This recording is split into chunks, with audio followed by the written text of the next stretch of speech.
Baik, Assalamualaikum warahmatullahi taala wabarakatuh. InsyaAllah hari ini kita akan membincangkan satu topik yang lain pula. Kalau sebelum ni kita dah bincangkan berkenaan tentang kritikan orientalis terhadap Al-Quran, hari ini insyaAllah kita akan membincangkan topik berkenaan tentang kritikan orientalis terhadap hadis pula. Kritikan orientalis terhadap hadis pula, antara salah satu perkara yang saya kira menarik yang dinukilkan oleh Jonathan Brown sendiri. Kalau tuan-tuan boleh tengok buku dia tentang hadis Muhammad's Legacy in Medieval and Modern Worlds, yang ni Jonathan Brown ada menceritakan berkenaan tentang bagaimana the authenticity question ataupun berkenaan tentang keaslian ataupun persoalan tentang kesahihan hadis. Authenticity dia punya tentang kesahihan hadis ni berkenaan tentang Western debates over the historical reliability of prophetic tradition. Yang ni dia meneroka tentang bagaimana Western punya perspektif tentang hadis tu sendiri. Even kalau tuan-tuan perhatikan dalam mukaddimah dia sahaja, dia dah memberikan satu mukaddimah yang menarik, yang mana dia kata Western criticism of hadith tradition can be viewed as an act of domination in which one will view assert its power over another by dictating the terms by which knowledge and truth are established. Dia kata pada awal mukadimah yang dia gambarkan bahawa kritikan orientalis terhadap hadis ni kadang-kadang boleh dilihat juga sebagai satu dominasi ilmu, seakan-akan maknanya kebenaran tu boleh berpihak kepada mereka apabila mereka boleh memberikan kritikan terhadap hadis tu sendiri, seakannya kebenaran tu akan berpaksikan kepada mereka pula. Seolah-olahnya apa yang telah dibangunkan oleh sarjana Islam terdahulu telah dikritik dan kebenarannya sebenarnya boleh dipertikaikan dan dipertikaikan oleh sarjana barat tu sendiri. Bahkan kalau dalam slide yang saya sediakan ni, tuan-tuan boleh tengok, one could ask why the light that Western scholars shed the hadith is necessarily more valuable to the advancement of human understanding. Kadang-kadang betul juga kata Brown, dia kata orang boleh mempertikaikan kenapa Western seakan-akan mengatakan apa keperluannya untuk kita kata kritikan yang disampaikan oleh orientalis ni ataupun kritikan yang disampaikan oleh Western ni adalah more valuable, yang lebih bervalue daripada apa yang telah dilakukan oleh sarjana Islam yang terdahulu. Pada pandangan dia, dia kata yang ni pada mereka adalah more valuable to the advancement of human knowledge. Pada pandangan dia orang, ini adalah lebih valuable daripada apa yang telah untuk kemajuan pemahaman manusia terhadap knowledge tu sendiri tadi. Jadi Brown cuba buat satu sorotan tentang bagaimana Barat mula mengkritik hadis.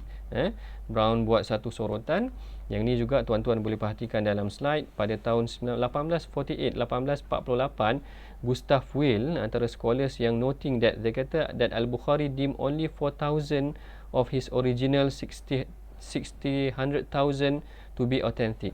Yang ni satu bacaan yang saya kira agak tak tepat. Gustav Weil pada tahun 1848 menyatakan bahawa Al-Bukhari ni dia menghimpunkan ataupun dia mempunyai himpunan hadis yang lebih kurang 600,000 hadis. Tetapi apabila dia susun hadis di dalam Sahih Bukhari, dia hanya menghimpunkan lebih kurang 3 ke 4 ribu sahaja hadis. Jadi Gustav Weil kata, tengok Bukhari sendiri mempunyai pengetahuan beratus ribu hadis, even 600,000 hadis kat sini dia declare. Tetapi Al-Bukhari hanya meletakkan 3 ke 4 ribu sahaja hadis di dalam sahih dia. Jadi Gustav Weil kata seakan-akan Bukhari sendiri perasan bahawa hanya 3-4 ribu sahaja yang autentik ataupun yang sahih ataupun yang boleh diterima.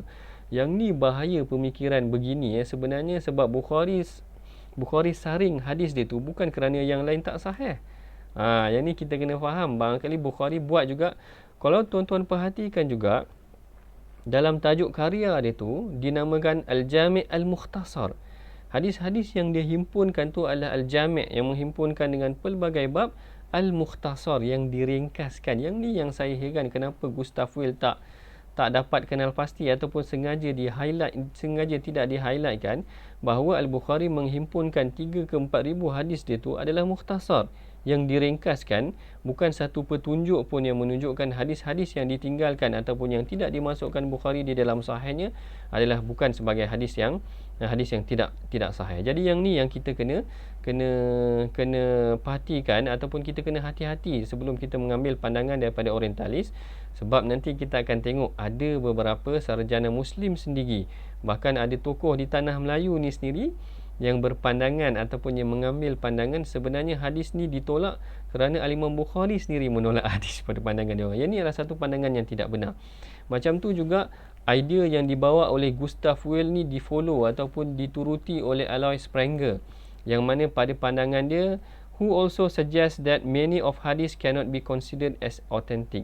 Yang mana Alois Sprenger pun mengatakan sebenarnya kebanyakan hadis ni tidak boleh dinilai sebagai sahih pun.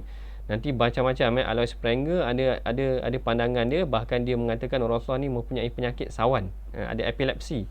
Kerana dia mengambil hadis yang Rasulullah merasakan beratnya menerima wahyu tu sehingga Rasulullah rasa macam pening dan sebagainya. Jadi hadis ni yang dijadikan hujah oleh Sprenger, mengatakan, kalau tak silap saya, Alois Sprenger ni adalah seorang doktor. Jadi dia tengok simptom yang ada pada Rasulullah tu dalam hadis yang direkodkan dalam hadis, seakan-akan membuktikan Rasulullah ni adalah seorang yang mempunyai penyakit dan sebagainya. Pandangan-pandangan orientalis moden berkenaan tentang kritikan mereka terhadap hadis tu sendiri. Kemudian saya berikan juga contoh yang ni tuan-tuan boleh tengok contoh dia, maknanya yang ni yang dinyatakan sendiri oleh negarawan kita pada tahun 2018, 31 Mac 2018, mengatakan bahawa di waktu Al-Bukhari mengkaji hadis terdapat 600,000 hadis. Dari 600,000 hadis ni sendiri hanya Bukhari hanya mengesahkan 7,000 sahaja. Ni yang ditulis oleh beliau. Yang ni dia kata seakan-akan maknanya Bukhari tak menerima hadis yang lain. Yang ni tuan-tuan boleh tengok juga. Saya sertakan di dalam slide ni juga sendiri tadi. Kemudian yang seterusnya antara yang datang adalah William Muir ataupun William Muir yang meninggal pada tahun 1905, ialah Scotsman, iaitu orang Scottish, seorang yang berasal daripada Scotland juga, yang juga antara persoalan yang ditimbulkan adalah tentang question of authenticity ataupun reliability of hadis tu sendiri as a corpus ataupun as a source for Muhammad's life. Boleh tak hadis ni dijadikan sumber sebagai sumber sejarah untuk kehidupan Rasulullah tu sendiri, yang mana beliau ni pada hakikatnya bertugas sebagai administrator atau admin di British India, yang mana ketika mana dia berada di India, dia buat satu karya yang bertajuk Life of Muhammad pada tahun 1861. He rejects the hadith corpus as clearly biased and unreliable. Dia kata hadis ni adalah bias yang hanya menunjukkan tentang sifat-sifat sisi-sisi baik Muhammad sahaja, dan juga dikatakan tidak reliable berdasarkan beberapa perkara yang mungkin kita akan bincangkan juga nanti. Sebab dia kata hadis merely promoted the Muslim chorus of glory to Muhammad sahaja. Hadis ni hanya menceritakan yang baik-baik, yang kemenangan Rasulullah sahaja, tidak menceritakan segala perihal yang baik ataupun yang buruk tentang Rasulullah tu juga tu sendiri. Ini juga saya kira satu fitnah juga, sebab banyak juga hadis-hadis yang direkodkan tentang perkara-perkara yang boleh mencacatkan ataupun menampakkan perkara yang tidak elok juga kepada orang Islam dan keluarga Rasulullah tu sendiri tadi. Dan pada pandangan Muir, dia kata only the Quran was reliable source. Hanya Quran sahaja yang boleh dijadikan sumber yang reliable untuk memahamkan kita tentang the Prophet's teaching, tentang pandangan Rasulullah ataupun pengajaran yang Rasulullah tu tadi. Even Muir ni dia kata reject at least half of Sahih Bukhari. Muir ni sendiri menolak sebahagian besar daripada Sahih Bukhari. Ini agak luar biasa juga. Saya teringat waktu saya punya Viva dulu pun macam tu. Examiner tanya, how do you know that the content of Sahih Bukhari is authentic? Macam mana kamu tahu yang Bukhari ni kandungan dia adalah autentik? Waktu tu soalan Viva yang saya kira agak memenatkan, kerana dia tak terima hadis. Jadi macam mana kita nak explain? Kita nak explain pada dia orang. Walau bagaimanapun, Muir ni tadi dia admits that some hadis can be considered as reliable lah. Sebahagian hadis pada pandangan dia boleh dikonsiderkan sebagai reliable. Termasuklah rekod-rekod yang sekiranya ada. This includes hadis on issues on which independent reports are in general agreement, yang mana diorang boleh terima tentang report-report tentang perjanjian, tentang surat-surat sekiranya ada. Hadis-hadis berkenaan dengan ni pada mereka boleh diterima. Yang ni kadang-kadang dia pun nampak macam tak nampak macam bahaya juga kadang-kadang macam dia memilih juga bukanlah kata tak boleh, tapi maknanya method itu kita kena tengok jugalah bagaimana dia memilih hadis tu untuk diterima sebagai sumber untuk penulisan dia, sebab dia sendiri tulis tentang the life of Muhammad ataupun the life of the Prophet sendiri. Bahkan lebih keras lagi, Muir merasakan sebenarnya sistem sanad tu sendiri rosak. Sistem sanad tu sendiri rosak. Yang ni disebutkan oleh Brown yang menukilkan tentang Muir. Dia kata hadith criticism was useless because it is focused only on the isnad and not content the hadith himself. Kritikan terhadap hadis ni adalah useless, tidak boleh diterima kerana dia merasakan kerana kritikan sanad yang dilakukan oleh para nuqad, para pengkritik hadis ni hanya fokus kepada sanad saja dan tidak fokus kepada matan. Yang ni juga sebenarnya satu dakwaan yang tidak betul lah. Kerana siapa yang mengkaji hadis, mereka tahu sebenarnya pengkritik hadis dia tak mengkritik sanad sahaja, dia turut mengkritik matan juga. Yang ni perkara-perkara yang harus diambil perhatian. Tadi kita dah dengar nama Gustav Weil, kemudian ada Alois Sprenger, kemudian ada William Muir ataupun Muir. Kemudian yang paling antara kuat sekali ataupun yang membina satu fenomena baru terhadap kritikan terhadap hadis ni adalah Ignaz Gottsieher. Ignaz Gottsieher ni bukan calang-calang. Saya ada bukunya di sini ni. Kalau boleh sampai. Yang ni Ignaz Gottsieher punya Muslim Studies. Yang ni sebenarnya dah translated dalam English. Asalnya dia tulis, kalau tak silap saya, dalam bahasa Jerman. Yang edited and translated by Amston. Yang ni adalah karya yang agak menarik juga, yang mengkritik tentang hadis ni. Siapa yang baca karya dia ni memang saya fikir agak luar biasa. Maknanya sebab Gottsieher ni sendiri adalah study dekat Azhar. Maknanya penguasaan dia terhadap bahasa Arab sangat kukuh.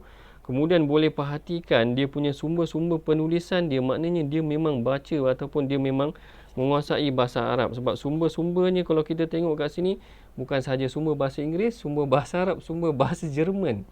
Maknanya karya yang dihasilkan oleh Ignaz Gottsieher ni tadi dalam karya dia Muslim Studies ni, saya pun tak kerti nak sebut banyak, sebab asalnya ni adalah bahasa Jerman tapi telah ditranslatekan.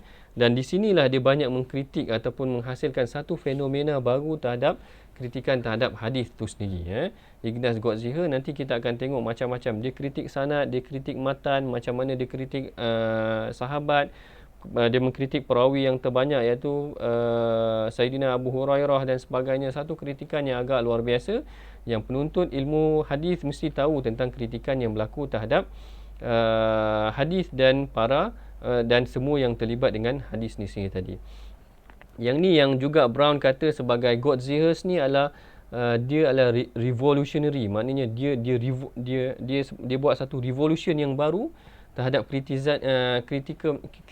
kritisism terhadap hadis ni sendiri. Dia kata, yang ni Brown kata, it was the Hungarian Ignaz Gottsieher who applied the historical critical method on hadith with a large scale and with more academic rigor ni tadi. Maknanya it was Ignaz Gottsieher lah sebenarnya yang mengaplikasikan historical critical method terhadap hadis ni dengan large scale, dengan scale yang lebih luas, sehingga dan lebih bersifat akademik ni tadi, sehingga menyebabkan ramai yang ikut dengan aliran dia ataupun yang terpengaruh dengan kritikan mereka selepas daripada ni. Nanti tuan-tuan akan dengar tentang Joseph Shah, tentang nama-nama yang lain lagi yang mula mengkritik tentang hadis ni sendiri.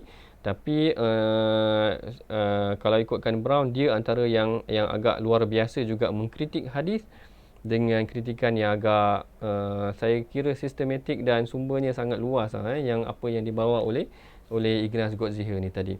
Apa yang dinukilkan oleh Brown, dia kata yang pertama antara perkara yang dipertikaikan pada dia adalah tentang historical document, iaitu tentang pada dia tidak ada no historical documentation tentang pengumpulan hadis ni. Sebab kalau kita kaji hadis pun memang pada awal penulisan pun memang Rasulullah tak galakkan ataupun memang Rasulullah tak kasih la taktubu anni dalam hadis ada tulis. Maknanya Rasulullah kata jangan tulis daripada aku. Faman yaktub anni falyamhu, kalau tak silap saya. Siapa yang tulis hadis daripada aku, dia kena padam. Jadi Godziher antara penghujahan awal dia adalah dia kata tidak ada historical documentation, tidak ada penulisan ataupun rekod penulisan yang awal ni yang menjadikan mereka ragu terhadap hadis tu sendiri tadi. Kemudian antara juga yang dinukilkan oleh Brown tentang pandangan dia terhadap Godziher ni sendiri adalah dia kata that material about him had been transmitted through the very flexible medium of oral tradition.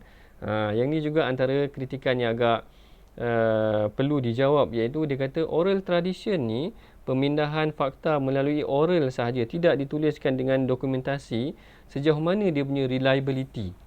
Maknanya macam kita kan ada orang main macam telefon buruk. Kalau kat asrama dulu orang main telefon buruk, dia susunkan 10 orang pelajar. Pelajar pertama ni dia bisikkan satu kalimah ataupun 2-3 baris ayat. Dia kata kat orang ni, sampaikan kepada orang ni, sampaikan pada orang ni, sampaikan pada orang ni. Sampai kat depan tu nanti mesti akan berubah. Dia kata, maknanya orang yang pertama tu dengar lain, orang yang hujung tu kadang-kadang dah berubah dah perkataan dia. Jadi argument dia adalah dia kata tengok oral tradition ni ataupun oral transmission ni, pemindahan berdasarkan oral ni, sekiranya tidak direkod dan sekiranya para perawinya ingatan dia tak kuat, perkataan tu akan berubah. Jadi reliable tak hadis ni untuk diterima sekiranya sekadar berlaku secara oral transmission sahaja. Yang ni juga antara kritikan yang telah dijawab juga oleh para sarjana, kerana memang pada zaman Arab dulu mereka memang banyak bergantung kepada diorang punya memori, memang bergantung kepada kekuatan ingatan mereka. Syair-syair yang beribu bait tu mana ada ditulis, maknanya dia memang ingat berdasarkan ingatan mereka. Quran tu yang beribu ayat tu tadi, sehingga hari ini sama dengan apa yang telah direkodkan oleh dulu. Semuanya pada awalnya pemindahannya adalah berdasarkan ingatan juga, melainkan hanya beberapa sahabat sahaja yang menulis hadis ni sendiri tadi. Kemudian ada beberapa critical konsep juga yang dibawa oleh Godziher, antaranya tentang anachronism, tentang perkara-perkara yang dilihat tak sesuai ataupun tak kena sekiranya perkara ni ada dalam hadis pada zaman Rasulullah tu sendiri tadi. Kemudian ada principle of analogy, dia buat perbandingan. Ada beberapa perkara yang dibuat oleh Godziher yang pada pandangan dia akhirnya memberikan satu kritikan yang keras terhadap hadis tu sendiri. Kalau dalam slide nanti tuan-tuan boleh tengok berkenaan tentang ada 6 yang di highlightkan oleh Herbert Berg. Herbert Berg saya ambil pula Herbert Berg punya buku. Herbert Berg dalam karya dia ataupun dalam kajian dia tentang the development of exegesis in early Islam, dia ada juga menceritakan tentang kritikan dia, yang ni hadis criticism. Dalam chapter 2 ada ceritakan tentang hadis criticism, traditional Sunni Muslim account. Dia ceritakan ramai, yang ni saya kira antara yang latest juga selain daripada buku Brown ni tadi. Selain daripada buku Brown yang Jonathan Brown tulis, Herbert Berg antara orang yang memberikan literature review yang banyak tentang kritikan terhadap hadis. Antaranya dia sebut tentang early Western skepticism yang dimulakan oleh Godziher, kemudian Joseph Shah, kemudian Elisetter, kemudian Nabia Abbott akan defend balik, Fuad Sezgin akan defend balik, Mustafa Azami defend balik ataupun lawan balik teori Joseph Shah tu tadi. Kemudian ada Junball, kemudian ada Schuller, ada Motzki baru meninggal beberapa tahun yang lepas sahaja. Siapa yang nak buat PhD tentang idea Motzki ni agak menarik juga, dia antara yang kritik dan defend hadis juga tu tadi. Kemudian ada Yuri Rubin pun menarik juga. Saya kira Yuri Rubin masih lagi hidup di Israel sekarang kalau tak silap saya. Michael Cook pun masih lagi hidup kalau tak silap saya di Princeton. Kalau tak silap boleh buat kajian tentang dia. Antara yang kalau Michael Cook dia akan pairkan dengan Allahumma salli ala Sayyidina Muhammad. Siapa nama tu mana buku dia? Yang Danish, Michael Cook dengan, tak apalah, nantilah saya tengok balik. Kemudian ada beberapa lagi yang lain yang memberikan kritikan yang agak menarik tentang hadis, yang boleh dirujuk pada buku Herbert Berg dalam The Development of Exegesis in Early Islam. Saya kira ni antara PhD ataupun kajian dia lah tentang tafsir pada hakikatnya, tapi dia mulakan dengan bagaimana kritikan terhadap hadis tu direkodkan secara literature reviewnya literature review ni kita panggil apa macam dia punya literature review okey. Kalau ikut Berg ni tadi, dia point out ada 6 points that lead to Gottziher to reject hadith. Antaranya dia kata the material found in later collection makes no reference to the earlier one. Maknanya yang kemudian macam Sahih Bukhari tu tak didapat daripada mana, maknanya macam tu, ataupun tak ada reference pun, ataupun kalau ada yang sebelum daripada Bukhari dia refer pada mana, macam kita ada citationnya, sistem dan sebagainya. Barangkali dia tak ambil sistem sanad, ataupun barangkali sistem sanad tu pada dia meragukan dan sebagainya. Kemudian dia kata uses terms in the isnad which imply oral transmission. Macam saya sebutkan tadi, oral transmission ni akan jadi satu isu besar sejauh mana kita boleh menerima hadis ataupun tak. Kemudian dia kata ada contradiction in traditions. Ada contradiction, ada percanggahan. Hadis sebagai contoh, hadis Bani Quraizah. Kejap Rasulullah kata gini, kejap kata Rasulullah gini. Jadi dia kata ada contradiction. Kejap kata Rasulullah buat gini. Riwayat yang lain, kedua-duanya sahih. Jadi mana satu yang betul sebenarnya ni? Yang ni menjadi satu perbahasan juga. Kemudian the apparent proliferation, maknanya perkembangan yang tiba-tiba meletup pada kurun yang ketiga, yang membawa dia berfikir apakah sebenarnya pada kurun yang ketiga tu orang mula menghasilkan hadis. Ada yang kata hadis ni direka pada kurun yang kemudian. Kemudian ada juga pandangannya, dia kata that the fact that the younger companions of Muhammad seem to have known more about him than the older companion. Dia kata kenapa sahabat yang muda, sigharus sahabah, kenapa sahabat yang lebih muda macam tahu lebih banyak daripada sahabat yang senior, sedangkan sahabat yang senior lebih rapat dengan Rasulullah. Bagai contoh Abu Bakar. Abu Bakar riwayat dia tak banyak, tapi kenapa Abu Hurairah yang datang selepas daripada perang Khandaq kalau tak silap saya, maknanya Abu Hurairah hanya sempat 3 tahun sahaja dengan Rasulullah. Yang herannya kenapa riwayat Abu Hurairah lebih banyak daripada riwayat Abu Bakar, yang daripada awal lagi Abu Bakar lebih rapat dengan Rasulullah. Kenapa yang Abu Hurairah sempat 3 tahun lebih dengan Rasulullah, lebih banyak hadis yang dia tahu ataupun yang dia riwayatkan daripada Abu Hurairah. Yang ni antara kekeliruan yang berlaku dalam hadis yang menyebabkan pada pandangan Berg, Gottziher menolak ataupun tidak menerima hadis. So kat sini kalau dalam slide nanti tuan-tuan akan tengok punca fabrication of hadis, penciptaan hadis ataupun hadis ni direka. Ada beberapa teori yang dikedepankan ataupun yang digambarkan oleh Gottziher. Yang kat sini saya senaraikan lebih kurang 1, 2, 3, 4, 5 punca yang Gottziher memberikan kritikan yang agak menarik terhadap hadis tu sendiri. Yang pertama, fabrication ni bermula daripada sahabat. Pada dia sebenarnya sahabat lah yang membawa ataupun yang mereka hadis pada pandangan dia, kerana dia jumpa nanti ada beberapa hadis nampak macam sahabat yang buat, bukan Rasulullah yang sebutkan. Kemudian yang kedua ni padanya adalah pious scholars. Scholar-scholar yang alim ni kadang-kadang dia ada reka hadis. Kerana dia nak orang buat baik ke, dia nak sandarkan sesuatu kepada kebaikan ke, lalu dia sandarkan pada Rasulullah. Yang ni dia kata sebagai satu yang direka oleh orang-orang yang saleh. Dia orang saleh dan dia orang ni adalah scholar, dia orang adalah sarjana, tetapi mungkin yang ni dia orang sandarkan sahaja kepada Rasulullah. Sebenarnya bukan Rasulullah yang sebut. Ini pada pandangan Gottziher. Yang ketiganya, pandangan Gottziher juga tentang penciptaan hadis ni bermula daripada political influences juga. Ada pengaruh-pengaruh politik yang menyebabkan kemudian hadis tu direka. Yang ni juga ada contoh dia. Antaranya kerajaan Bani Umayyah pada dia. Kemudian ada juga theologian, ada juga ahli-ahli agama, ahli-ahli teologi, sarjana muslim yang membawa pengaruh sehingga tercetusnya ataupun sehingga sesuatu hadis tu dicipta ataupun direka.